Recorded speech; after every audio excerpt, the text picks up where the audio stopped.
आज का पाठ है आत्मत्राण कविता और इसके कवि है रविंद्रनाथ ठाकुर।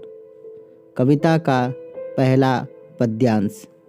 विपदाओं से मुझे बचाओ, यह मेरी प्रार्थना नहीं, केवल इतना हो करुणामय, कभी न विपदा में पाऊँ भय। विपदा का अर्थ है विपत्ति, मुसीबत। करुणामय का अर्थ है दूसरों पर दया करने वाला अर्थात प्रभु।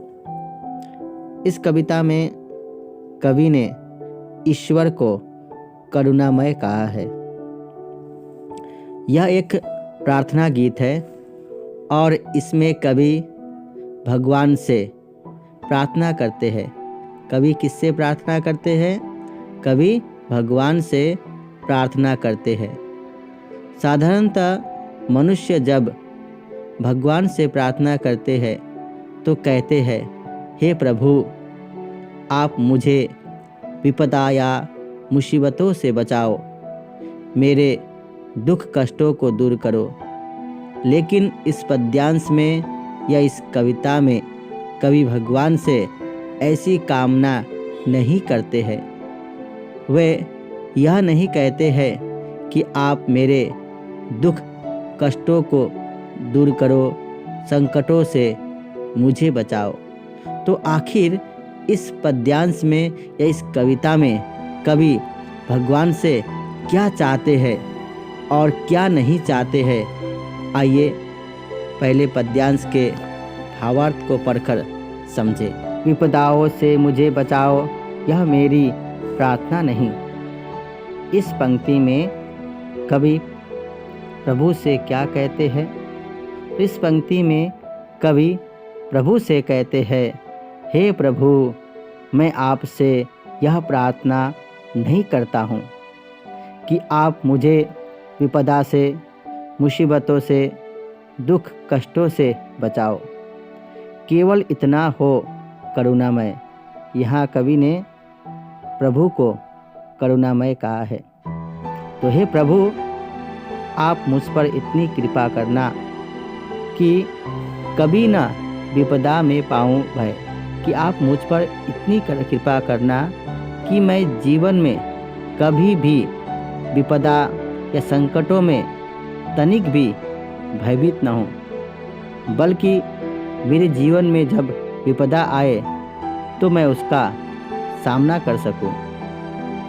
कहने का अभिप्राय यह है कि कवि भगवान से विपदा कष्टों को सहन करने और उनसे उबरने की शक्ति मांगते हैं।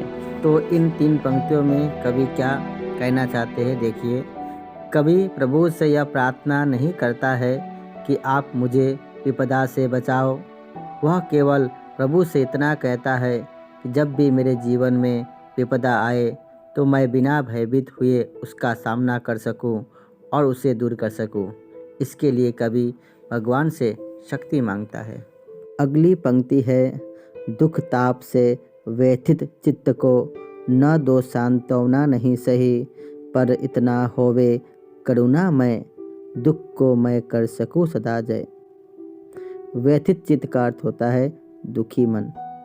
कवि का मन दुखी है, कवि का हृदय दुख से पीड़ित है। तो इस पंक्ति में कवि क्या कह रहे हैं?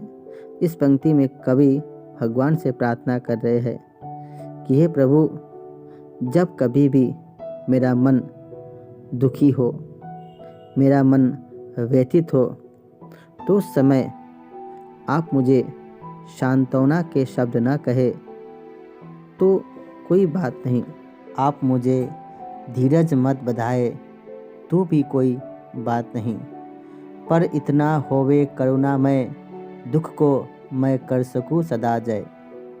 पर हे प्रभु, इतनी मुझ पर कृपा करना, मुझे इतनी शक्ति प्रदान करना कि मैं हमेशा दुखों पर विजय प्राप्त कर सकूं, दुखों का डट कर सामना कर सकूं और उनसे लड़कर उन्हें परास्त कर सकूं।